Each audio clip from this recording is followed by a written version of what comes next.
Is everybody's mic working? Yeah. Are we? Yes. Okay. Good morning, everybody. It's my absolute pleasure to welcome you all to what promises to be a very engaging event this morning on the importance of anticipating crisis and taking early action in fragile and conflict-affected contexts. My name is Dr. Rebecca Nadine, and I'm the Director of Global Risks and Resilience at ODI, a global affairs think tank based in London. I'd also like to thank today the UK's Foreign and Commonwealth and Development Office for hosting our discussion. Ladies and gentlemen, we're here to talk about anticipatory action. And so what is anticipatory action? Well, that is actions triggered before a crisis in order to mitigate the worst effects or even avoid those crises altogether. For example, a government social protection programme providing increased payments in areas forecast to be flooded. Anticipatory action is increasingly attracting global attention as an approach to reducing the humanitarian impact of drought and other climate and weather hazards. So rather than responding to crises after they happen, anticipatory approaches, in particular forecast-based assessments, can help protect people's lives, livelihoods, and the well-being in the face of foreseeable hazards. And that's the important point, foreseeable hazards. The World Bank estimates that upgrading early warning and early action capacity in all developing countries can save on average 20,000 lives per year and avoid losses of between 300 million US and 2 billion per year. So those are really quite staggering amounts. Anticipatory action is particularly important for people living in fragile and conflict-affected contexts. These countries and communities are among the world's most vulnerable and the least able to prepare for disasters. So most anticipatory action to date has taken place in countries that are easier to work in, and donors and agencies now are only beginning to develop frameworks to act early to mitigate natural hazards in more conflict and fragile settings. But why is this the case? Why is this only now happening? Well, that's because current anticipatory approaches and planning are more suitable for stable areas. They don't fit the compound crisis and conflict histories of fragile areas. But it's these complex and protracted crises that further erode assets and capacities at the individual and national level, making it harder to manage climate shocks and to enact adaptation programs. Ladies and gentlemen, anticipatory action must be expanded to complex situations of conflict-affected places. And I hope today that the discussion will give us some practical steps to take forward in the coming months and years, including at the COP28 climate conference in UAE this November. At today's event, we will hear two opening statements, followed by two keynote remarks to situate our discussion in the context. And finally, we will have a panel discussion with a broad range of actors from across development, peace building, and climate sectors. Therefore, I'm delighted to invite the Right Honourable Mr. Andrew Mitchell, Minister of State for Development and Africa in the United Kingdom, to speak. Minister, I hope you can introduce the opportunities and challenges for scaling up anticipatory action and what the United Kingdom is doing to strengthen the resilience of communities.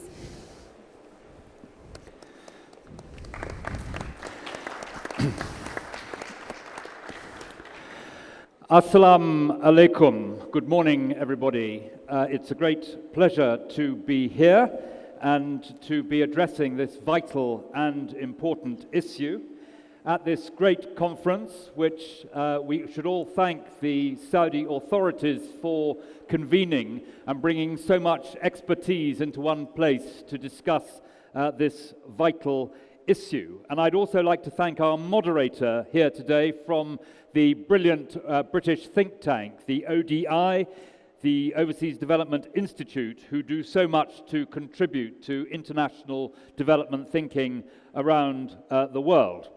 And as we learnt yesterday, and as this conference has so eloquently shown, the key issues here are the link between humanitarian spend and resilience and mitigation so that we address the problems that are forthcoming on such a regular basis in the humanitarian space and are able to do something to give people greater resilience the next time these disasters affect them. So this is an important opportunity to reflect on both the opportunities and the challenges for scaling up anticipatory action, for considering how we can prevent and mitigate the impacts of humanitarian crises on the most vulnerable people. First, let us take a moment to reflect on the current context. Global food insecurity and the risk of famine is greater than it has been for decades, driven by conflict, COVID, and climate change. And the auspices for 2023 are not good. There are already many ominous signs. Nearly 800,000 people are experiencing famine-like conditions in countries including Burkina Faso, Ethiopia, Somalia, and South Sudan. Russia's invasion of Ukraine has exacerbated pre-existing crises, and we have just seen the terrible earthquake in Turkey and Syria, and the further events overnight. Global needs are at a record high, and there is a growing gap between these needs and the available funding. Humanitarian action is a key United Kingdom priority and has been for many years. We care deeply about this in the United Kingdom, as of course many other countries do around the world. And indeed, in respect of the earthquake in Turkey and Syria, in just a few days, the British public have raised nearly £90 million, $110 million themselves, for the disaster's emergency appeal. Now, if we look at that, our vision is to do three things: prioritize effective assistance for those in greatest need, protect civilians, marginalized people, and especially women and girls, and thirdly, prevent, anticipate, and prepare for future crises, rebuilding resilience in protracted and recurrent crises. A key part of our approach is working with the international system and our partners to act ahead of conflicts, climate shocks, and famines. Coordination across the international sector is essential and our duty to those who we seek to serve. I'd like to touch on three key priorities here. First, building a more coordinated approach, shifting towards more anticipatory action and preventive instruments. In other words, building resilience and mitigation, which we spoke about in the first session yesterday. This will help better manage and anticipate humanitarian emergencies, including in situations of protracted crisis and conflict. The UK is supporting this shift through the support that we have always given to the UN Central Emergency Response Fund, the CERF, which is pioneering anticipating initiatives on anticipatory action.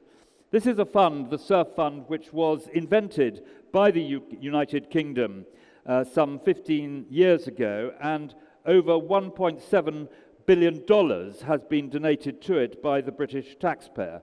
We are also supporting the Red Cross community, and it was a pleasure to see the ICRC lead Robert Mardini here yesterday, and the START network to strengthen anticipatory approaches to humanitarian assistance.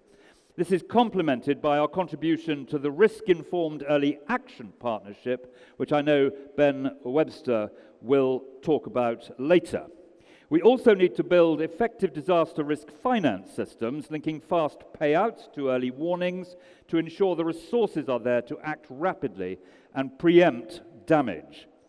That is why the UK committed £120 million at our G7 meeting in Carbis Bay to scale up disaster risk famine, and why we are playing our part in the global shield. We are building systems to reach the poorest and expanding the use of disaster risk finance for humanitarian and food security responses.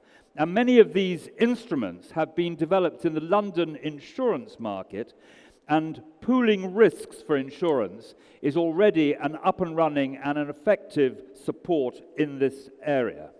Second, we need to bring our humanitarian development and climate efforts more closely together. This includes harnessing the full range of funds across those three areas for programs that build the resilience of vulnerable communities and support early warning and social protection systems. And third, we want to unlock climate finance and money from the international financial institutions for the most vulnerable countries. This will help scale up preemptive action and build their resilience in shocks. But remember the importance of partnership and technical assistance in achieving that, which underlines the importance of building up these extra buffers. Now, during its COP26 presidency, the UK focused prominently on climate adaptation. The Glasgow Pact demonstrates increasing ambition in preparing for and responding to climate impacts, scaling up early warning systems, and heading off crises before they begin. And as we look to the future, we must continue to strengthen anticipatory action by increased coordination across our humanitarian development and climate partnerships and financing, and by improving our analysis of need, helping the most vulnerable people and countries to access finance. I hope that today will result in a shared commitment to actions that support this much-needed shift. This is how we can better support some of the world's most vulnerable people in these deeply difficult times. That is our challenge, our duty, and our opportunity. And now it's my pleasure to welcome our participants and pass over to Diana Jansi, the Minister for International Development, Cooperation and Foreign Trade from Sweden. Thank you very much indeed. Thank you, Minister.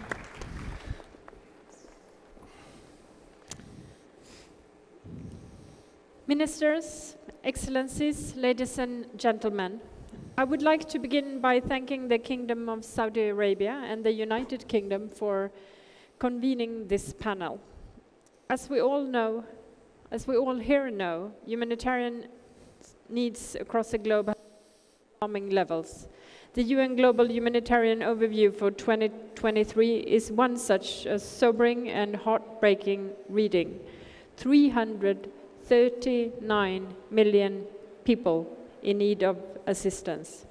The COVID-19 pandemic hit the most vulnerable the hardest.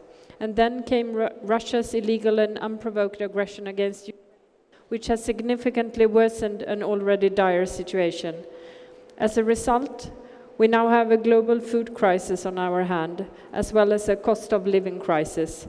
Also, this crisis hit the poorest the hardest.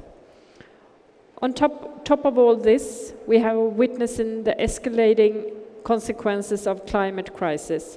I saw this firsthand when I visited Somalia in November, where there are already pockets of famine with people starving after the worst drought in 40 years. And this is just Somalia. Today, we face the risk of famine with people starving. We face the risk of famine on the Horn of Africa, but also in the Sahel, in Yemen, and in Afghanistan. In Afghanistan alone, half of the population is dependent on aid, not to starve. When we thought that things could not get any worse, a devastating earthquake in Turkey and Syria struck 2 weeks ago, the deadliest in 100 years. No living person can be untouched by this. No responsible decision maker can stand passive in the face of this. Ladies and gentlemen, faced with all these tremendous challenges, the humanitarian system is delivering. It is saving lives. It is relieving distress. However, it is also overstretched and overwhelmed. Humanitarian appeals have been underfunded for years. Last year, they were only financed by 51%. This is deeply disturbing. Undoubtedly, states have the primary responsibility to protect and assist persons in their territories who are affected by disasters, armed conflict, or violence. Humanitarian action is designed to complement and support states in fulfilling those responsibilities. It should neither undermine nor supplement state responsibilities. However, an increasing number of people live in states where humanitarian action is needed. Some also live in countries where the people in power seem indifferent to the suffering of their own people. Ladies and gentlemen, we see an urgent need to step up our efforts, simply put, to shrink the gap between humanitarian needs and the resources required to meet them. We need to change the way we do humanitarian action. Let me here outline 3 strands for such a new reform agenda for humanitarian action. Firstly, funding the humanitarian system still relies on too few donors. The 10 largest donors provide almost 90% of all humanitarian funding today. This is not sustainable. My own country, Sweden, a country of 10 million people, is one of these countries. If we can, others can. On our part, we will continue to advocate for broadening the donor base, including among our European partners, as Sweden is currently holding the presidency of the EU, and together with the European Commission, hosting the European Humanitarian Forum next month in Brussels, where we hope to see many of you. However, we must also recognize that it's impossible to overcome the challenges we face solidly by seeking increased humanitarian funding. Therefore, secondly, we need to use our available funding more wisely and more strategically. We need to ensure system-level efficiency and effectiveness within the humanitarian system. The humanitarian system provides an indispensable global public good. As mentioned, it saves lives and provides assistance to the people suffering the most. It goes to the core of what makes us human, our ability to see beyond our own needs. We must ensure that humanitarian actors can prioritize strategically, respond quickly, and ensure operational continuity also in neglected crises in line with the humanitarian principles. We need to introduce a quid pro quo where agencies ensure a clearer prioritization of needs based on severity and where donors provide the flexible funding that agencies need to respond effectively. Close cooperation with development actors such as the World Bank, the Development Bank, and IFAD is also vital for an effective humanitarian system. To cover the exponential increase in humanitarian needs, we urgently need to ensure that development actors remain engaged in fragile and conflict-affected contexts. Finally, we must learn from our mistakes and become better at taking action ahead of humanitarian crisis before it is becoming a catastrophe. Extreme weather due to climate change risks overtaking conflicts as a main cause of hunger. We therefore need to build resilience to future shocks, invest in early warning mechanisms, and scale up anticipatory action. The challenge is that humanitarian budgets are already under significant strain as we struggle to cover even the acute needs. We need to reposition anticipatory action so that it becomes an integrated link in building resilience to crisis. It is not just a humanitarian issue. Development efforts, climate adaptation, resilience building, and humanitarian assistance must go hand in hand. Today, only a small proportion of climate finance goes to countries already at risk of multiple crises in fragile and conflict-affected states to support adaptation. Only 12% of funding from multilateral climate funds go to fragile and conflict-affected states. Sweden is committed to further enhance our global climate adaptation efforts while not wavering in our focus on mitigation and emissions reductions. Ladies and gentlemen, acting ahead of a crisis means working smarter. Costs are cut before they multiply. Consequences such as mass displacement and migration are sometimes even prevented. That is why we need to more focus and funding for anticipatory action and adaptation from the broader development system. This is how we ensure that affected populations are able to fight the next drought in Somalia, the flooding in Pakistan, or earthquake in Syria. Let us make this a joint endeavor, but also jointly rally new partners. Thank you for your attention.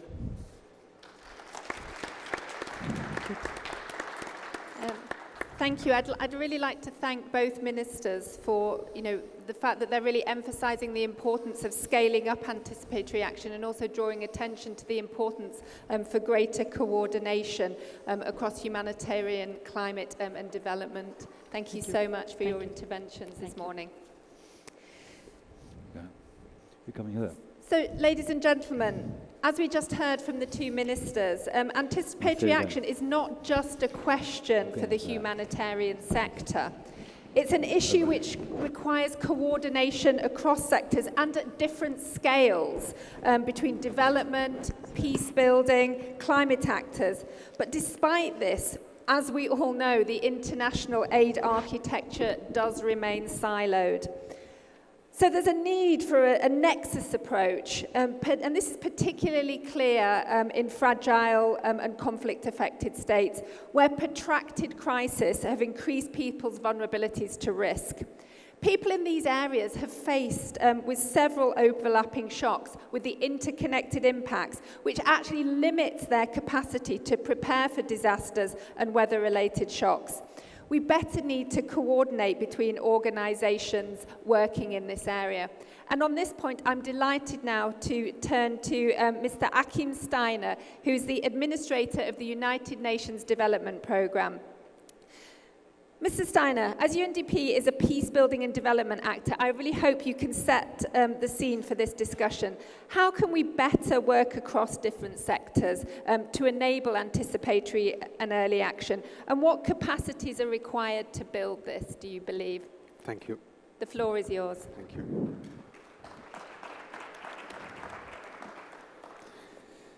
Thank you very much, Excellencies, ladies and gentlemen, dear colleagues. Let me also begin by thanking the King Salman Humanitarian Aid and Relief Centre and the UK Foreign and Commonwealth and Development Office for convening this important discussion. And we do so fully conscious that yesterday, yet again, an earthquake struck in Turkey, and it is a brutal reminder of the extraordinary times in which citizens of Syria, Turkey, but also in many other parts of the world are currently struggling with crisis upon crisis. Our session today is meant to look particularly at the anticipatory capacity to see where crises are on the horizon and to take early action in fragile and conflict-affected countries. I just wanted to remind us of that title. And I want to begin by perhaps posing at this humanitarian forum, which I consider to be a uniquely important opportunity, the first thesis that humanitarian responses, humanitarian response strategies in today's world are increasingly challenged by the fact that unless they are integral to, first of all, an anticipatory approach to understanding these crises, and second, also an integrated approach in terms of how, particularly when it comes to conflicts and crises, the peace and development side of that HDP nexus are designed as far more integral approaches to both anticipation and also early responses. Let me begin with an example that, in a sense, goes beyond just the humanitarian response. If we want to be more anticipatory, then we need to do something that, in many respects, we're very familiar with already when it comes to droughts and anticipating famines. We have a very sophisticated empirical and data-based system to anticipate those.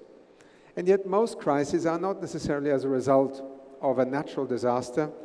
They are unfolding disasters within our societies, tensions, whether because of inequality, ethnicity, religion. We can observe those tensions growing. And much of the work that UNDP has done over the last 30 years with the Human Development Report and the Human Development Index has been an attempt to also provide decision makers with an early warning system when essentially there are key elements of that human journey of aspiration called development is going wrong. A very acute illustration of that is the very moment we find ourselves in right now.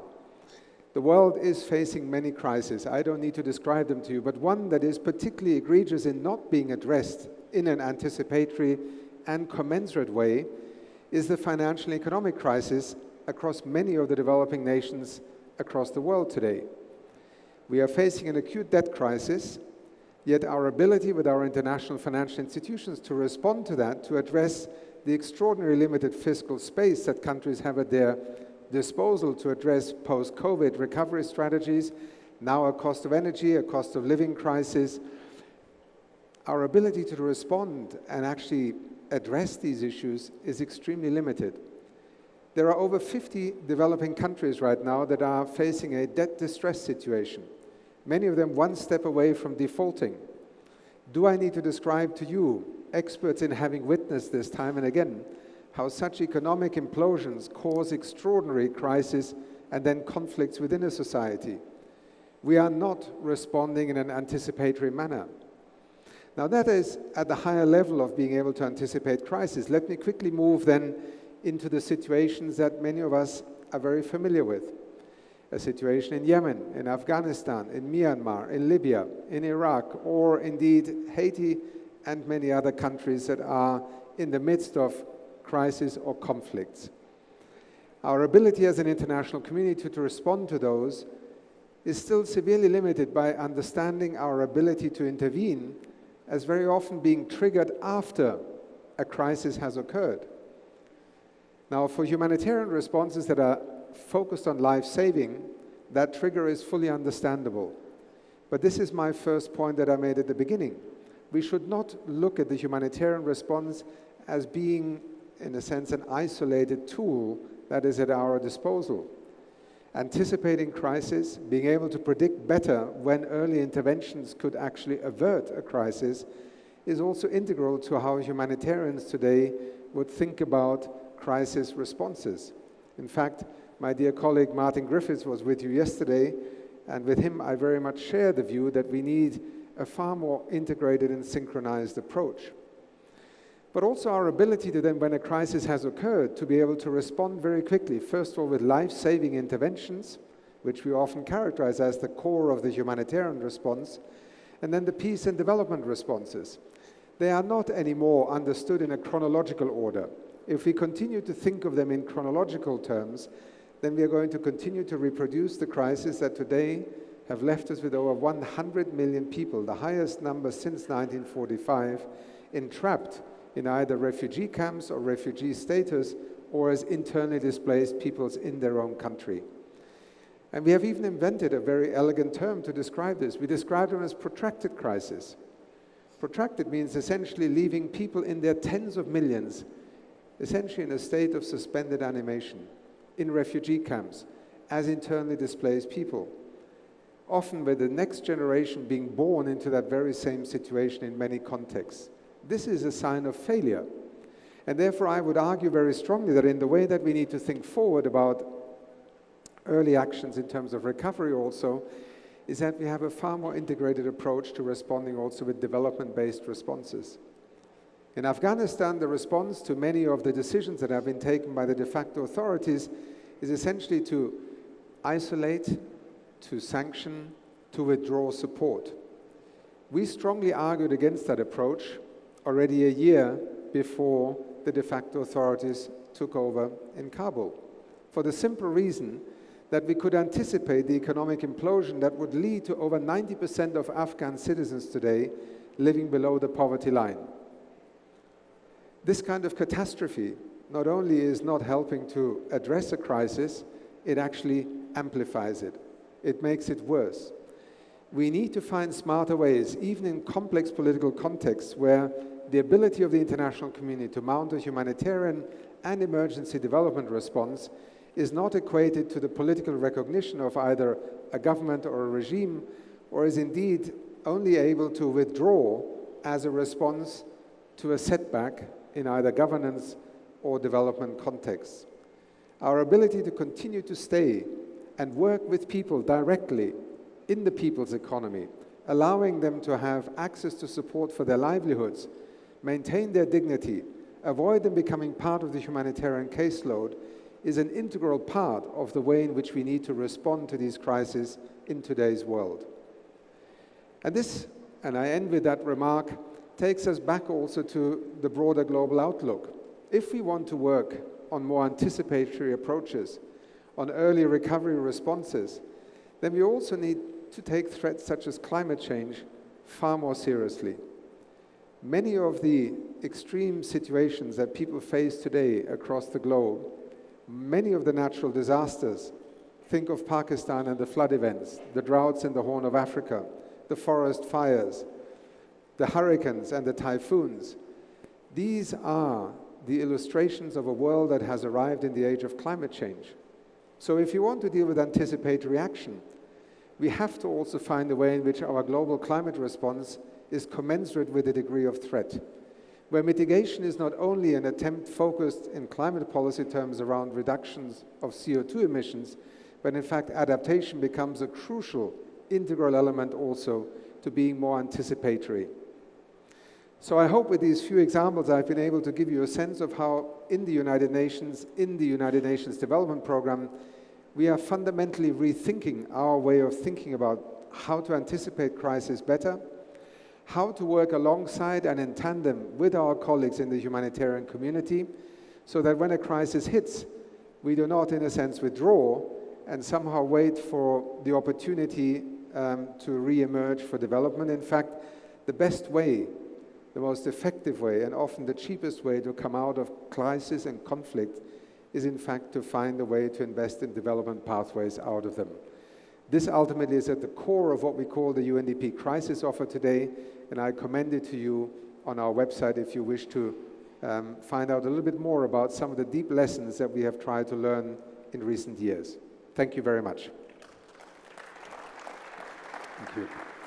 Thank you very much, Mr. Steiner. And I just want to pull out a couple of points that you mentioned. I think, as you say, the humanitarian response should not be seen as an isolated tool, but also to commend UNDP on their thinking in terms of looking at these different global challenges, climate change, conflict, how they intersect, and how in some instances we're also embedding some of the risk in our development pathways. And ODI actually have worked quite closely with UNDP on what we describe as risk-informed development that really does look at these challenges intersecting and looking at some of the trade-offs as well, so that actually we can really start to bring our knowledge and our understanding of how to anticipate crisis rather than keep walking into them. So thank you very much for your call to action there, Mr. Steiner. I'd now like to turn to His Excellency Abdi Rahman Abdi Shakur Warsame to give us a better picture of the urgency of some of these discussions. Mr. Warsame is the Special Envoy for Drought Response in Somalia. Your Excellency, we know that Somalia is one of the most vulnerable countries to climate change in the world and is also experiencing truly frightening few years of weather-related events, of course the drought that is familiar to many. So I hope you can provide us with some information about some of the impacts of these climate-related events in fragile and conflict areas in your country. The floor is yours. Thank you.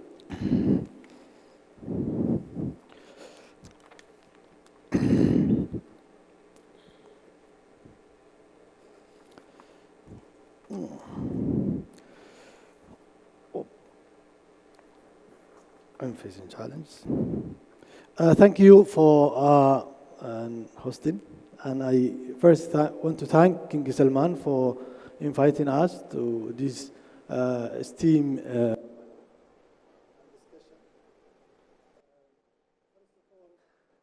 Somalia has known droughts, but never 6 consecutive failed rainy season. Somalia has also known the displacement, but never 3 million IDPs at the time when our internal conflict is weighing down. The Somali government has called for anticipatory action and emergency response before, but never have our calls been answered so late. The recurring drought have resulted in a devastating loss of lives, displacement, and profound suffering for Somali people. The effect of the drought has been compounded by the other factors, such as conflict caused by the terrorist group linked to Al-Qaeda and ISIS, climate change, supply chain disruption from COVID-19 pandemic, locust infestation, and ongoing global conflict, resulting in high food, fuel, and fertilizer prices. These challenges are a stark reminder of the urgency need to take action to address the root causes of the crisis in Somalia. What is unprecedented about this drought is that it is due entirely to the climate change. Climate vulnerable countries like ours need justice in the form of financing to enable a green transition that allows our community and economy to adapt to this climate reality. Almost 12 years and 8 billion in humanitarian funding after the 2011 famine, we are still facing similar crises every other year. If we had incorporated a share of that 8 billion, even a third of it, in the resiliency scheme, we would have mitigated the effect of the climate change on our communities. We need to do things differently. We need to invest in programs that promote community ownership and participation. We must involve local authorities and empower them to play a more active role in addressing the crises. This will ensure that programs are developed with the input and involvement of the communities and they are intended to. Currently, for instance, several projects are ongoing in our country, each attempting to address a specific driver. However, these projects are normally siloed at a pilot scale, lacking coordination and complementary. Consequently, they have failed to yield the intended long-lasting result of lifting people out of the poverty and food insecurity and building resiliency, thereby creating a vicious cycle of aid dependence. Another problem is that once a fund are earmarked for the humanitarian needs, they are locked away from any other use, even when the use is connected to the crisis. We have to break this cycle and connect our emergency response today to building resilience with and for affected communities tomorrow, so that when drought and floods recur, we can build on past effort instead of repeating past mistakes. We can no longer rely exclusively on a humanitarian response. Instead, we must work closely with our development and peace stakeholders to incorporate a more holistic approach to addressing Somalia's prolonged crisis. With the current drought specifically, our issue was timely action and funding. At this time, our challenge is connecting immediate relief to medium and long-term resilience of affected and yet to be affected communities. Today, drought is already worse in severity and duration than 2012. Drought crops production has now been reduced by 70%, and more than 3 million livestock have died as a result of the drought. In 2011 and 2017, we learned the lessons that the community-based early warning and action system connected to the state-level system are key. If we would have received early emergency funding, this system would have enabled us to respond with targeted intervention that could have saved lives, prevented displacement, and cost every involved much, and the cost everyone involved much less than what Somalis and the humanitarian system as a whole require when disasters are allowed to spiral out of the control.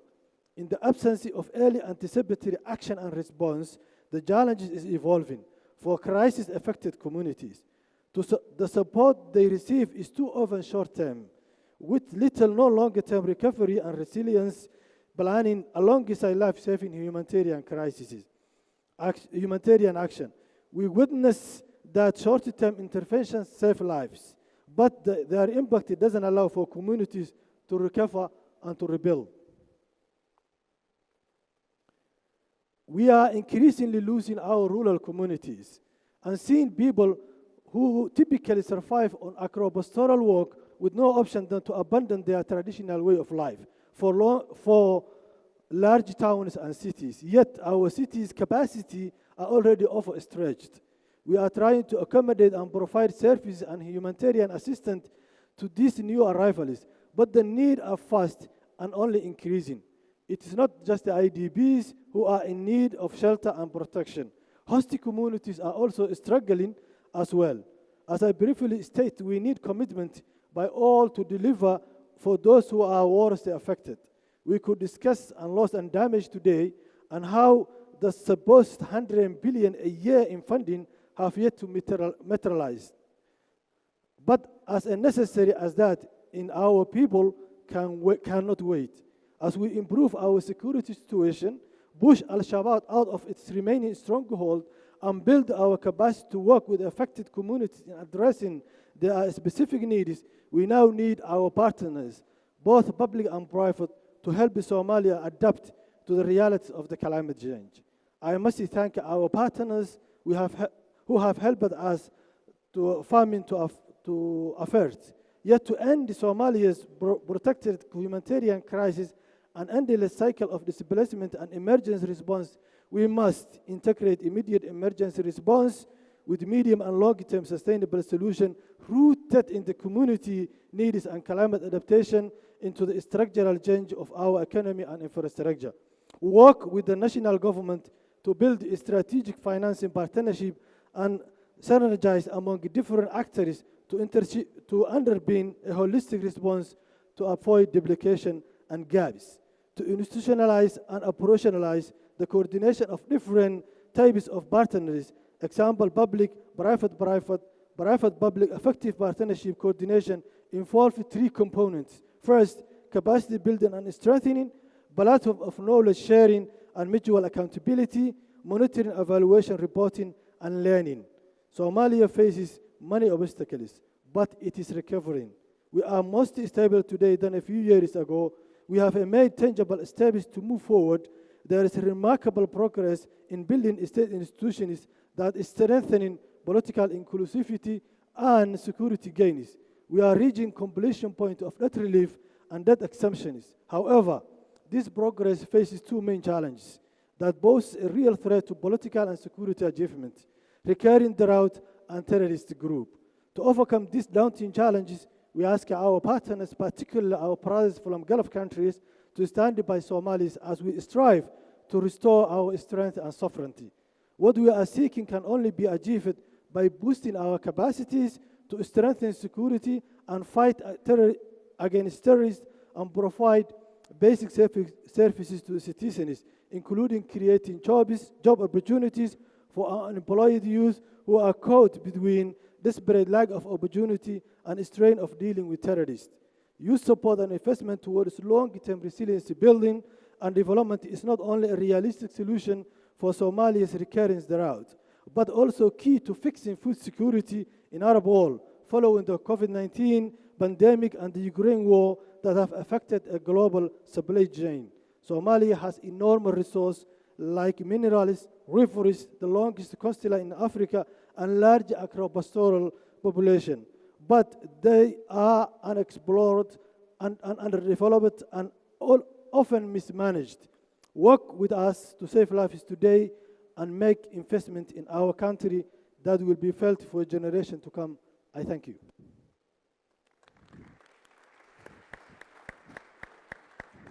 Thank you very much, Your Excellency, for introducing Somalia's situation so clearly. I mean, you paint a sobering picture of some of the many challenges from, drought and food security, but also the important issue of the need to address youth unemployment. And also, I think, if no better endorsement actually of the need for a more holistic approach than coming from Somalia itself, calling for this much more integrated approach between humanitarian development and climate actors. and the importance there as well. We heard His Excellency emphasising, anticipatory action isn't about just responding, it's also about providing people with agency to manage their own responses. We are now, ladies and gentlemen, going to move to our panel segment. So I'd like to thank our two speakers. Thank you so much, Mrs. Serner. Thank you so much, Your Excellency. And can I welcome the panelists, please, to the stage.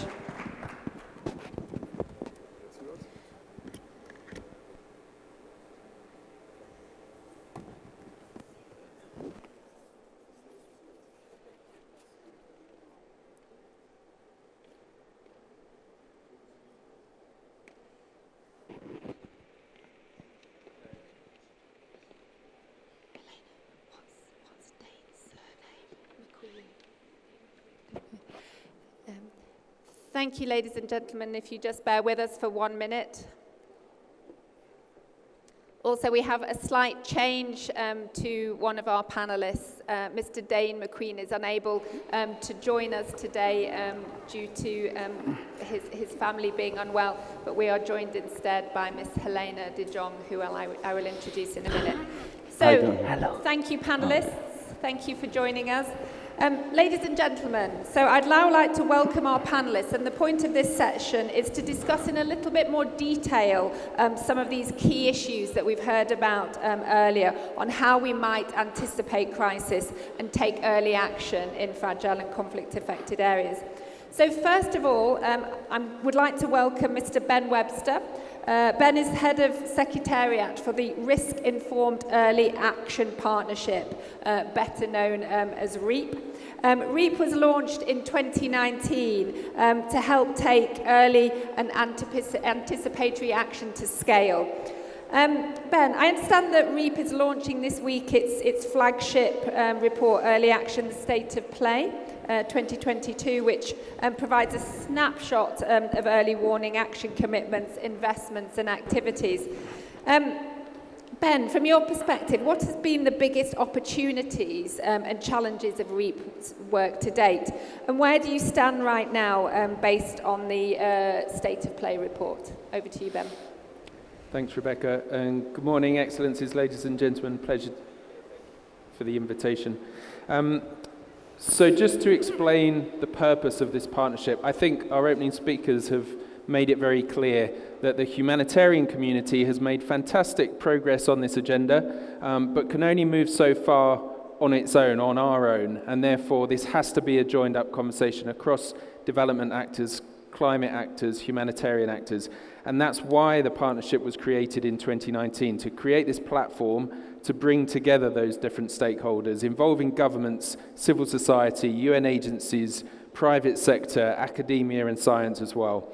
And so in terms of the opportunities, what we've seen in terms of progress, but then also the challenges in recent years. I mean, first of all, I'd say that there's real energy and appetite and political momentum behind this agenda. Yesterday, Ambassador Potzel from Germany was talking about G7 commitments to this agenda, and Germany's leadership on anticipatory approaches has been critical in recent years. But also State Secretary Janse mentioned Sweden's EU presidency, and they are looking to prioritize anticipatory approaches. We have the UN Secretary General's Early Warning for All initiative launched last year, which aims to cover the entire globe with effective early warning systems. And of course, there's no point in early warning systems unless they result in early action. So that's another fantastic opportunity. We have India's G20 presidency this year with a disaster risk reduction working group focused specifically on early warning and early action, and the COP28 presidency. So many opportunities in moving forward on this agenda. I guess the challenge is that it's easier said than done. So to put this into practice is quite a complex business, working across different government departments, your Met Service, the National Disaster Management Authority, the Ministry of Finance, the Ministry of Planning, right down to a local level. as well as support from international actors, national actors, local actors, private sector. You know, implementing these approaches is actually quite complex. And therefore, as a partnership, what we try to do is resource these different partners to understand each other's roles and responsibilities, to have a broader vision of what it is we're trying to achieve, and to be able to understand the complementary added value that each partner contribute on this agenda. And therefore, last year, we launched a glossary, like a phrase book, if you will, to help these different actors to engage with each other. And as Rebecca mentioned, we have this annual State of Play report as well, which sets out what the current situation is and what are the common actions that we need to take. What are the collective actions that all these different partners need to prioritize? And so briefly, I don't want to spoil the surprise. I'd love for you to download the report and read it. But just to give you a brief overview of some of the recommendations. Number one, we need to move to more regional and national level approaches to implement anticipatory action. So at the moment, the global discussion is good, but how can we utilize regional bodies that can actually contextualize, you know, the recommendations for many different governments and countries to turn this into action and implementation on the ground? Secondly, we hear a lot about working together, reducing silos, collaboration, and again, I think it's easier said than done. So how can we actually incentivize that coordination and that collaboration?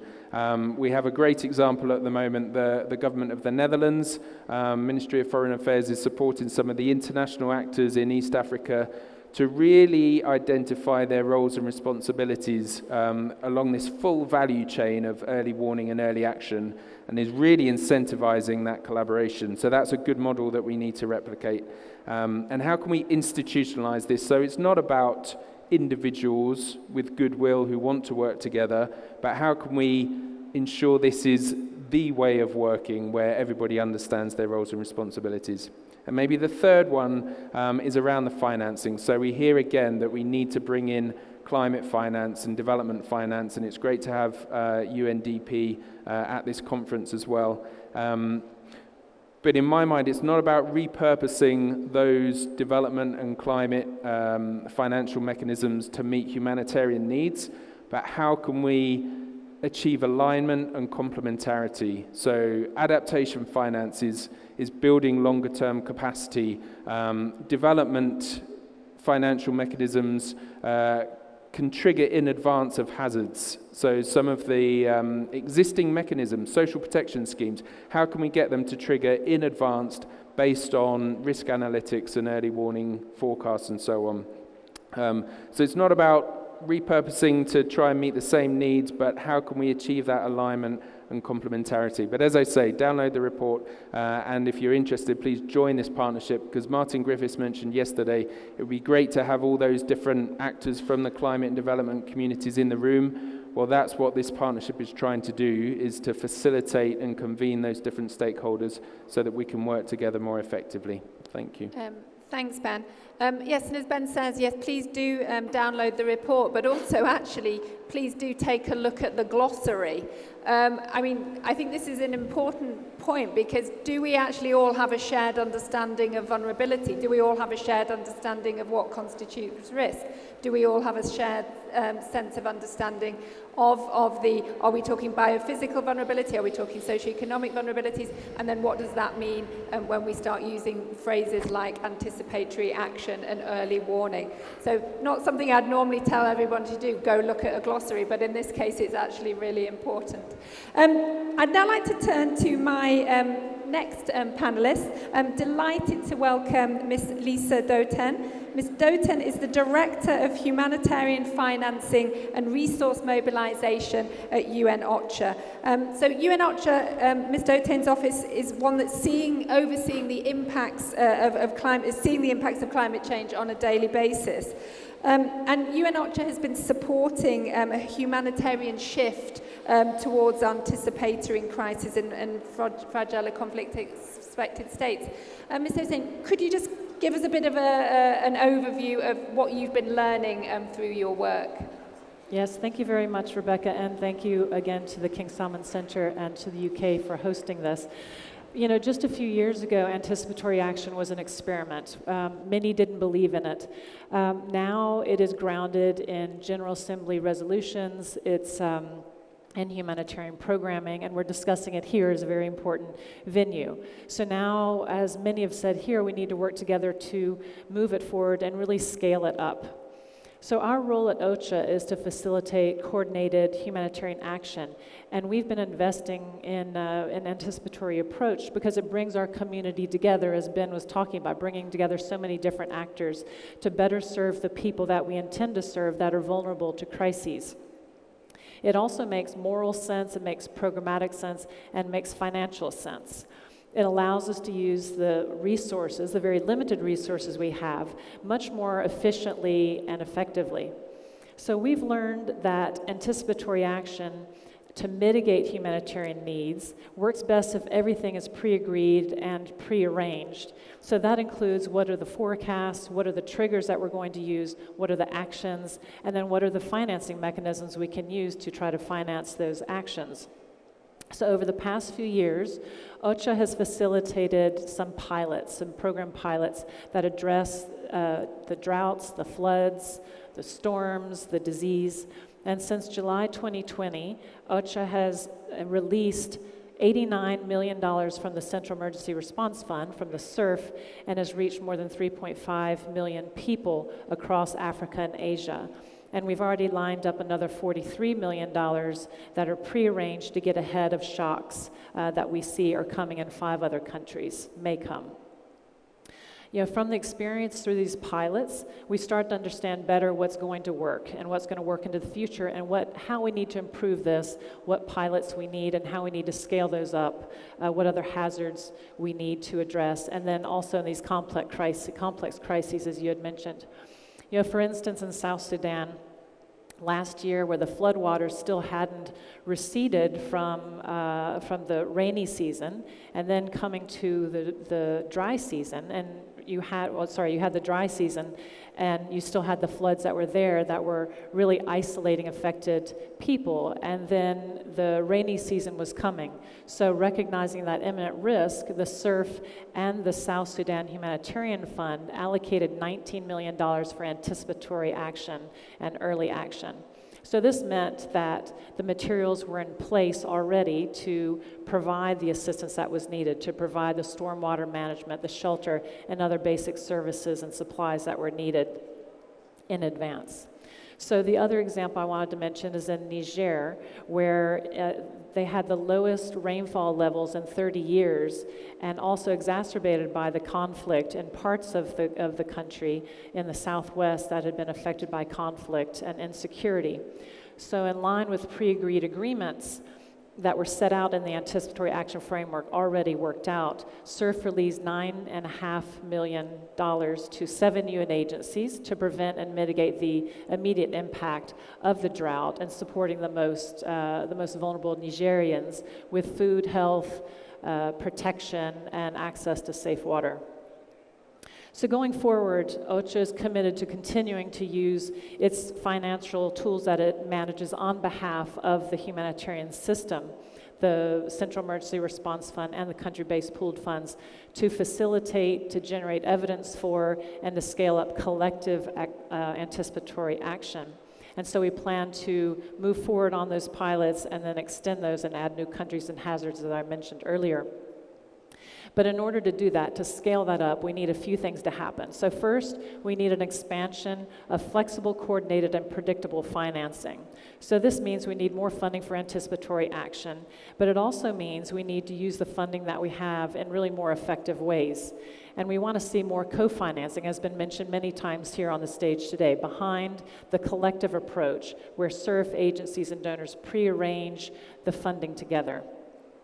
And again, as we've heard today, we want to make sure that we encourage the development and climate financing to invest in anticipatory action, including through existing mechanisms like the CERF, to reach some of the most vulnerable communities in these complex emergencies where humanitarians have a comparative advantage. Secondly, while there's been a lot of progress in investing on early warning, more needs to be done for these warnings to reach the most vulnerable people and to enable them to take preventative measures themselves. So that's enabling the people to act. As was mentioned, the Secretary General's early warning for all initiative is trying to bring together that value chain from disaster risk knowledge, early warning, and response. And OCHA is a core member of that initiative. So we'll continue to use our support to make the priority in the fragile countries.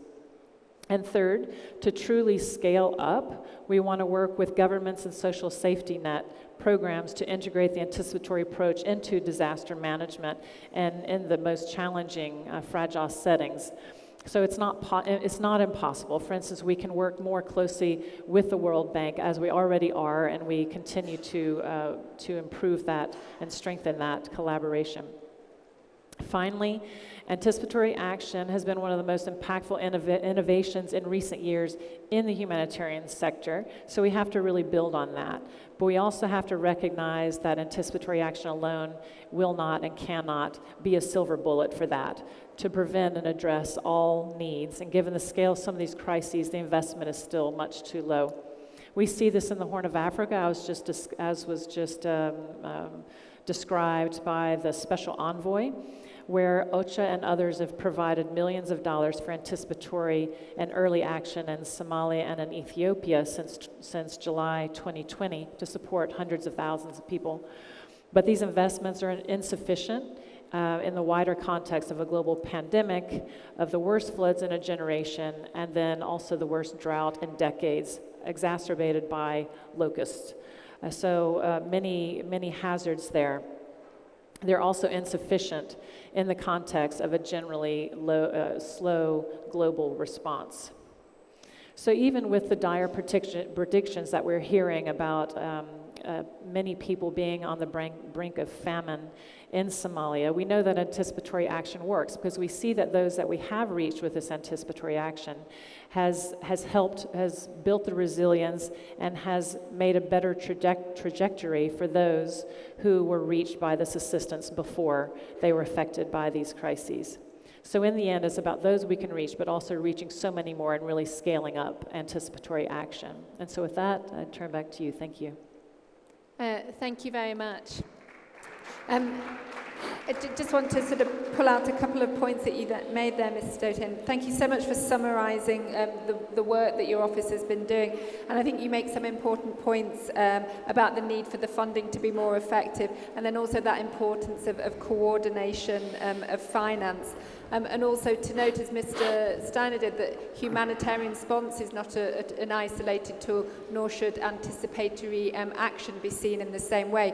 But again, to harness the learning that we already know from disaster risk response, disaster risk management, the humanitarian sector, climate adaptation, etc., and to sort of pull these ideas together.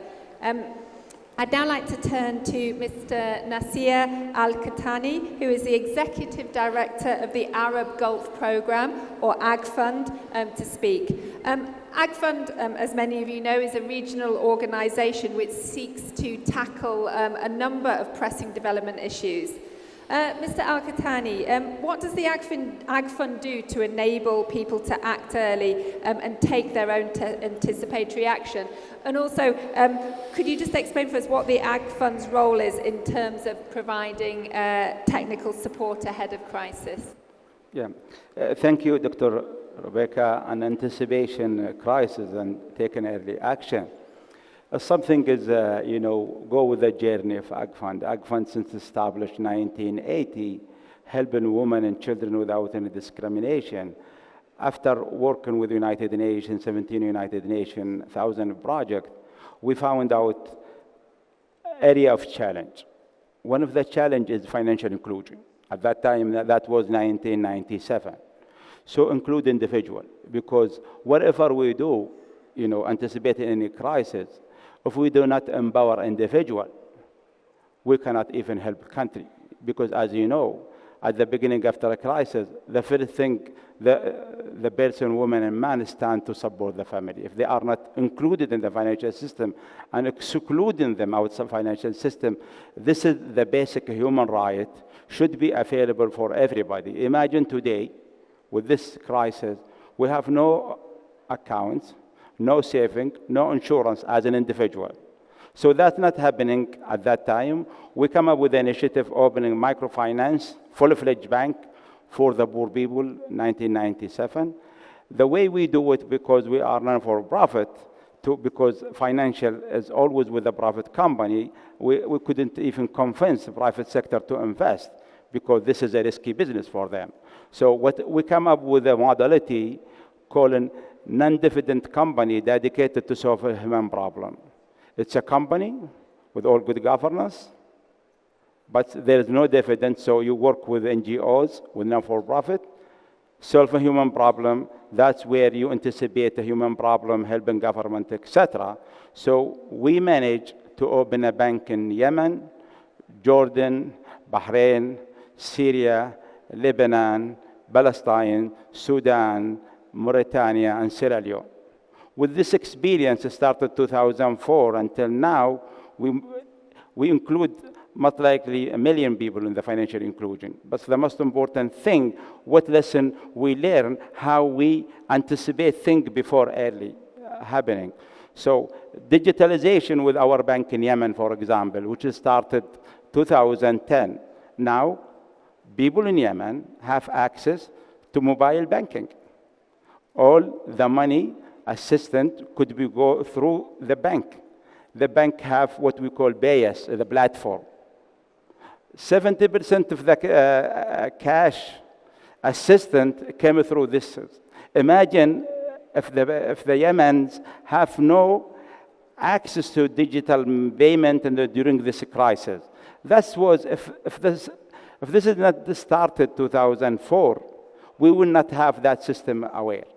The second area we replicate this is in all our bank, including Sudan. And something happened, we believe in it right now with climate change and food insecurity. Happened a story 2014 in Sierra Leone during Ebola. In Ebola, it's almost, they went through what we went through in COVID-19.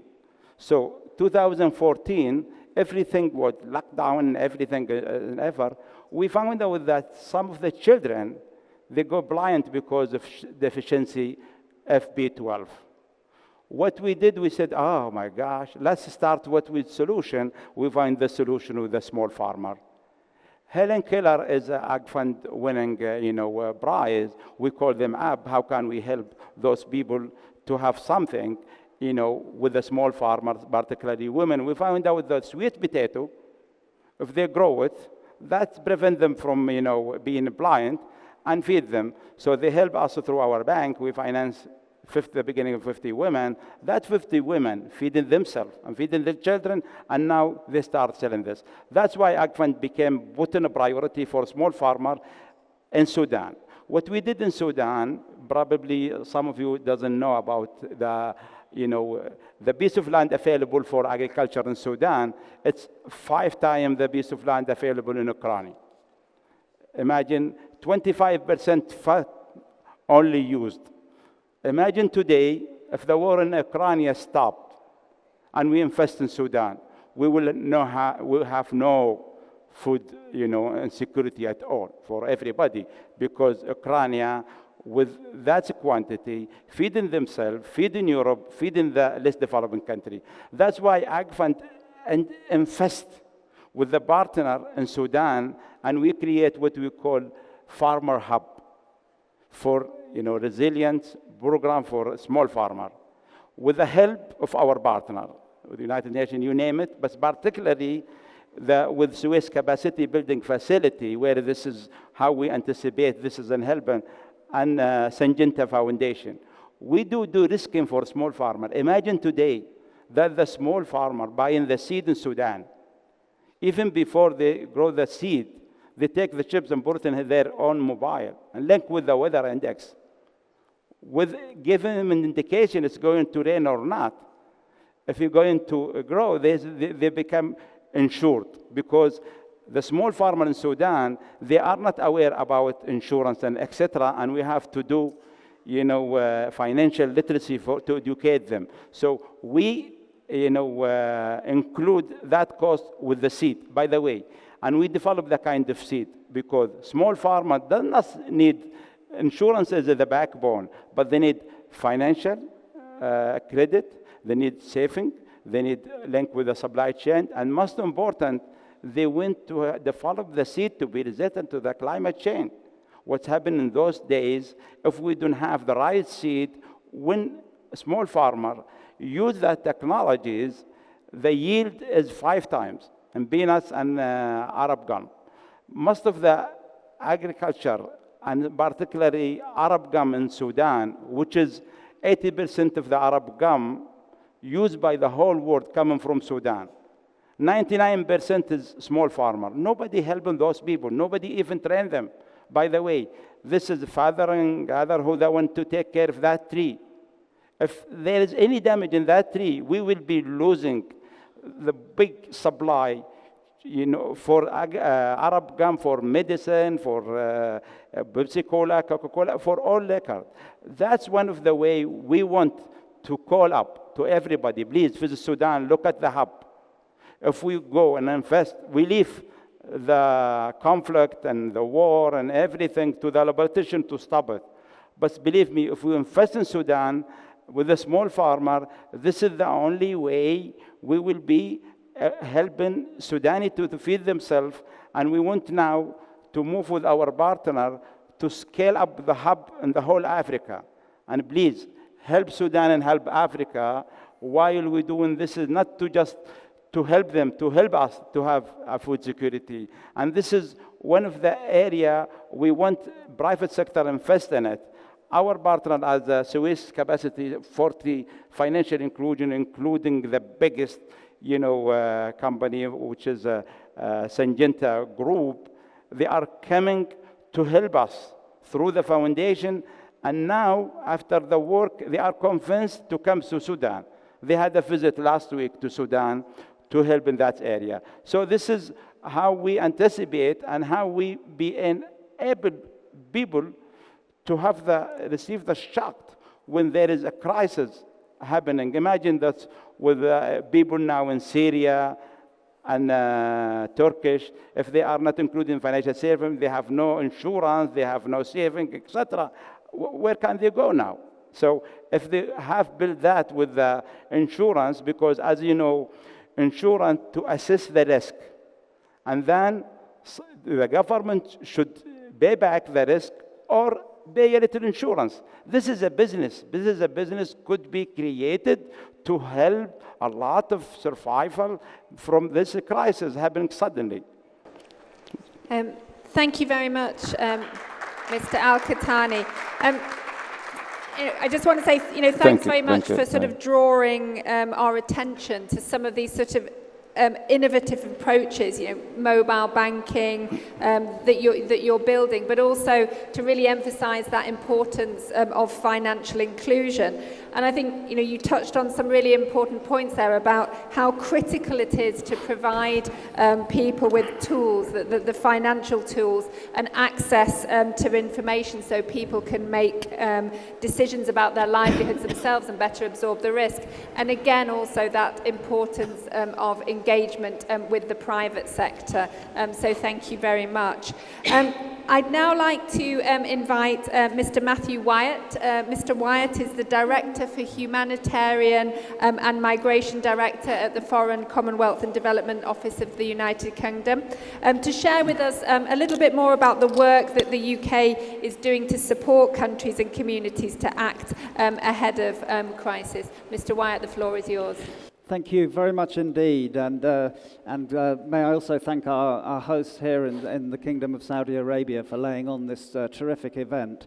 I mean, we've heard a lot about the fact that this year we face perhaps the highest risk of famine and extraordinary humanitarian need and mass starvation for a generation. And we've also heard about how humanitarian finance is just not keeping up, and the gap between the needs and the money is continuing to grow.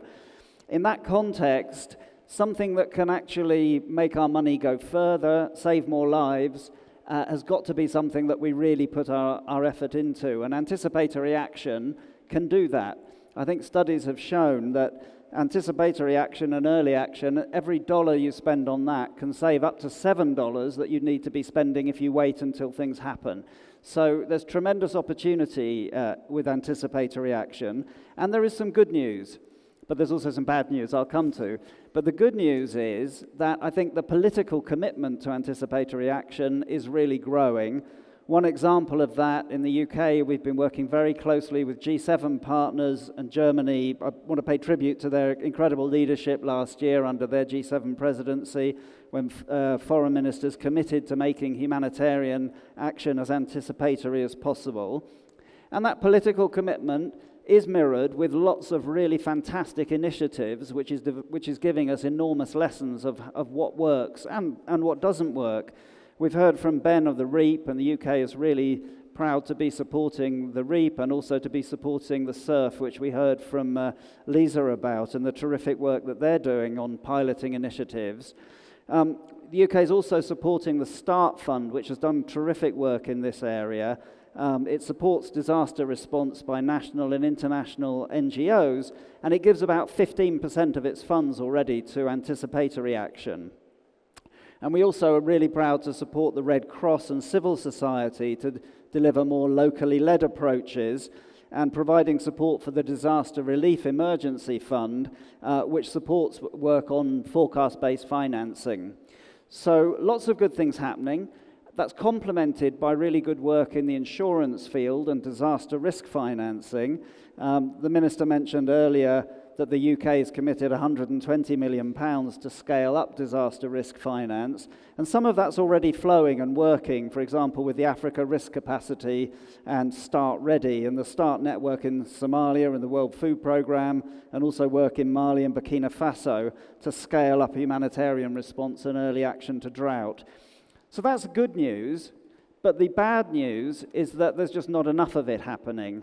I think START estimates that about 50% of humanitarian disasters are predictable, but only about between 1% and 3% of humanitarian finance is actually going into anticipatory finance.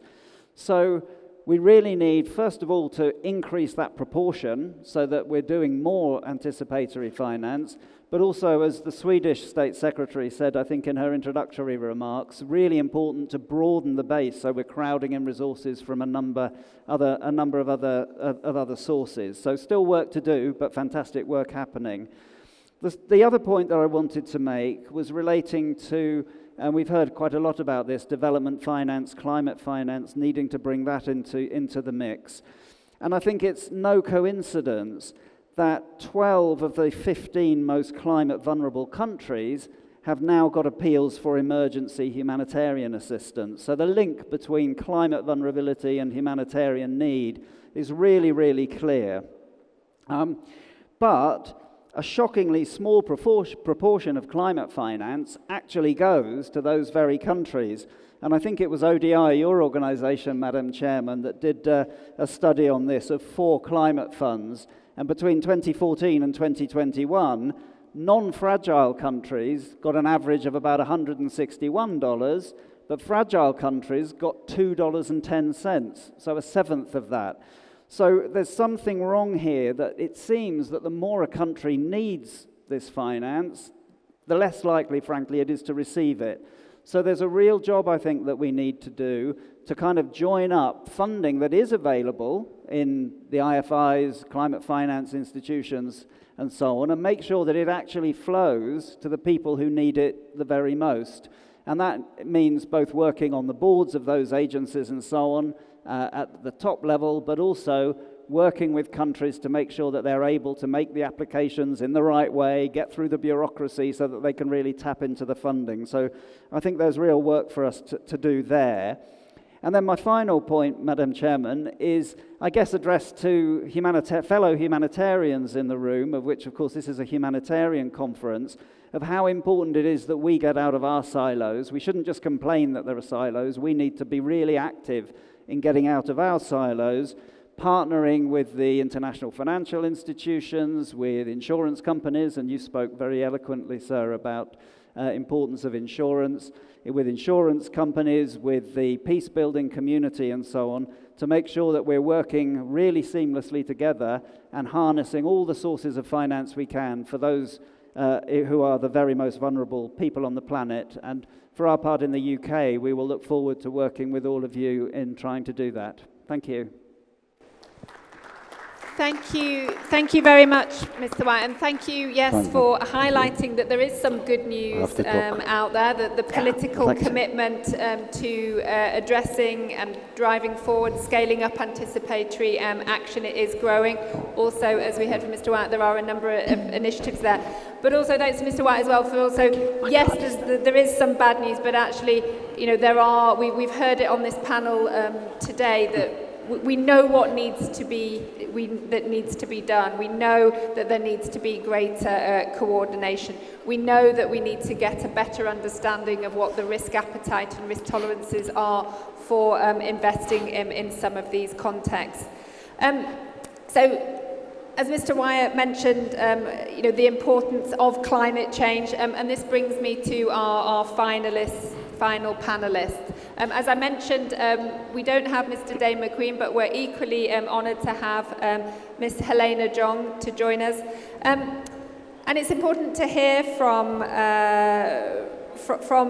the Office of the Climate Change Special Envoy for UAE, because as we all know, the UN Climate Conference will be held in November in the United Arab Emirates. Last year at COP27, we saw several major breakthroughs for vulnerable groups. Countries successfully negotiated this establishment of a loss and damage facility to compensate developing countries which are already suffering impacts of climate change. How that is implemented is yet to see, but there is that agreement to establish it. In addition, the UN Secretary General launched the Early Warning for All initiative, which aims to ensure that within the next 5 years, everyone is protected by disaster forecasting, preparedness and response. And in fact, the urgent need for early warning systems was also widely appreciated at COP27. And for the first time, we really saw that figured prominently in the cover decision known as the Sharm el-Sheikh implementation plan. So it's my great pleasure to introduce Helena de Jong. She's a senior specialist at the Office for the Climate Change Special Envoy for UAE. Ms. de Jong, perhaps you can tell us a bit more how today's topic, early anticipatory action in fragile conflict-affected states, fits into COP28's agenda.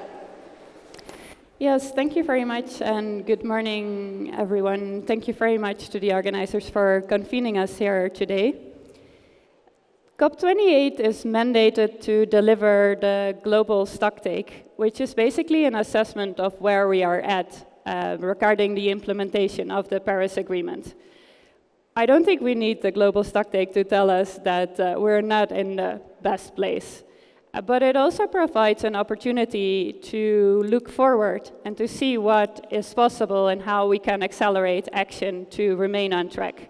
And this, I feel, is where anticipatory action, particularly in conflict and fragile areas, comes in. So the COP28 presidency is very committed to putting a spotlight on conflict-affected and fragile areas.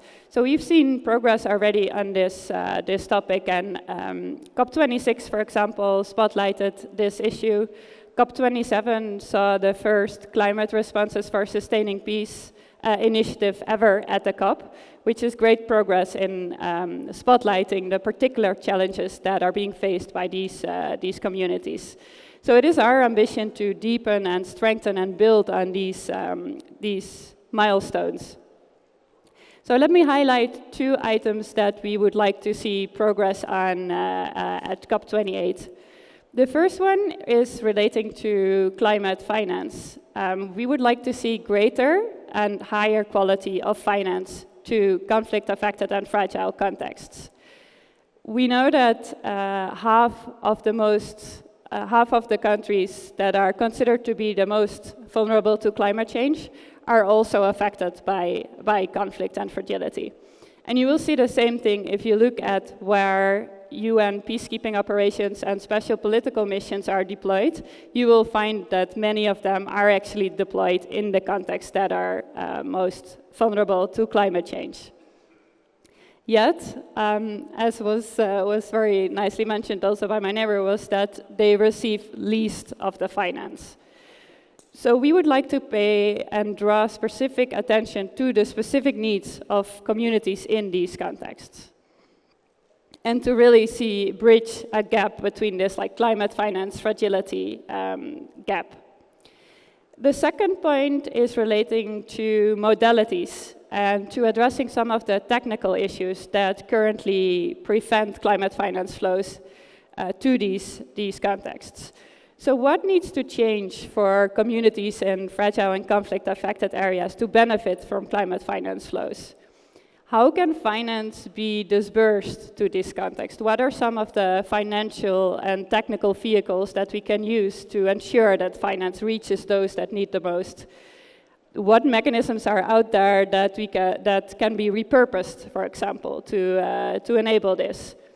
And there is also a big role of humanitarian actors to play, and in some cases also of peace and security and peace-building actors, since they are often the ones that are on the ground and that have access to the communities that need it the most. So this really requires partnerships, and this was mentioned by several panelists already, between public actors, between private sector, between local actors on the ground. It's a whole package. So really to break through these cycles of climate insecurity and protracted humanitarian crisis, we need to build resilience. And we've heard this a lot yesterday and earlier this morning. We need to demonstrate and scale anticipatory action and early finance, and we really need to identify the pathways that to translate international commitments and international pledges to finance and action to national and local level action. So really a key talking point for us will be also that when we pilot anticipatory action or climate risk finance or disaster finance, early warning systems, when we pilot those, we should focus on conflict-affected context. Rebecca, you mentioned before that we often see that the first iteration of these programs is being piloted in some of the easier countries. But it will actually be a big talking point for us to advocate for piloting in the countries that need it the most. We do not have time to wait, and we also don't have time to waste. What is also a big priority for the COP28 presidency is to listen to the communities and the people that are most affected, and to really putting a spotlight on their voices. And we really hope that everyone in the summer will leave the UAE with a sense of urgency of this topic, but also really with a sense of the opportunities and the possibilities that are out there with regards to anticipatory action in fragile and conflict-affected areas. We very much look forward to working with all of you to make that happen. Thank you. Thanks. Thank you very much, Helena. And as you say, we're looking to COP28 to be the solutions COP, so no pressure there. But as you made clear, we can't afford to row back on any of these commitments made at COP26 and COP27. But thank you as well for that very clear overview and for stressing how you see this agenda as being important for COP28. We're almost coming to the end of our session, but just before we do, I'd just like to turn back to Ben just one more time.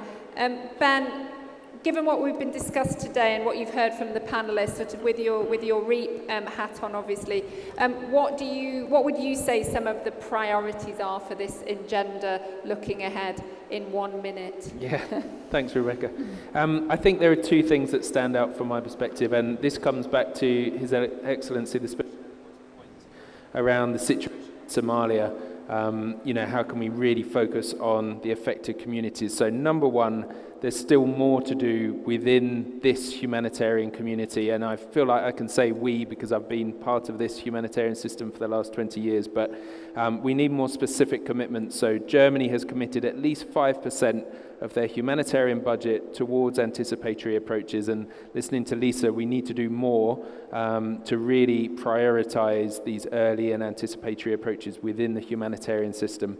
But secondly, to contribute towards these broader development pathways. As the humanitarian sector, we need to be plugged into these discussions at a national level, at a regional level, whether it's through the loss and damage agenda or early warnings for all, or whatever the opportunity is this year, the humanitarian actors need to be at the table to contribute towards these broader, longer-term aims of building resilience so that we do not end up in this cyclical reactive loop that we've heard is the situation in Somalia. So those two things stand out for me, but we really look forward to working with you all to make progress on this agenda overall. Thank you.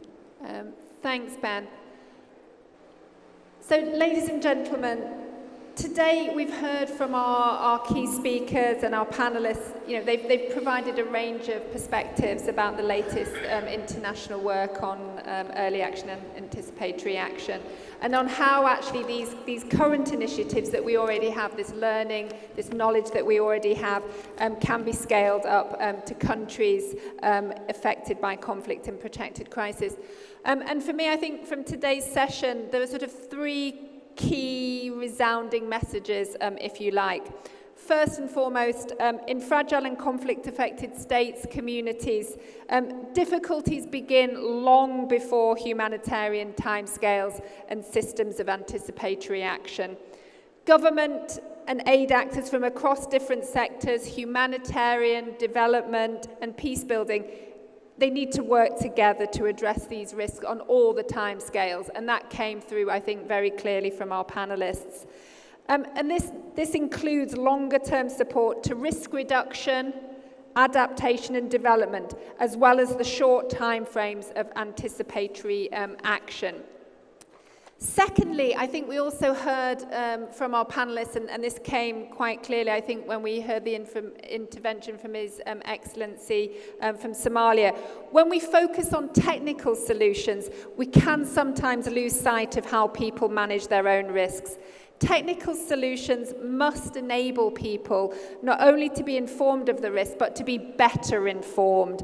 And what I mean by that is this means providing information or resources so people can take action based on their own context. And this is a critical part of anticipatory action, and I think today's discussion has really reflected that. And finally, this event is part of a process.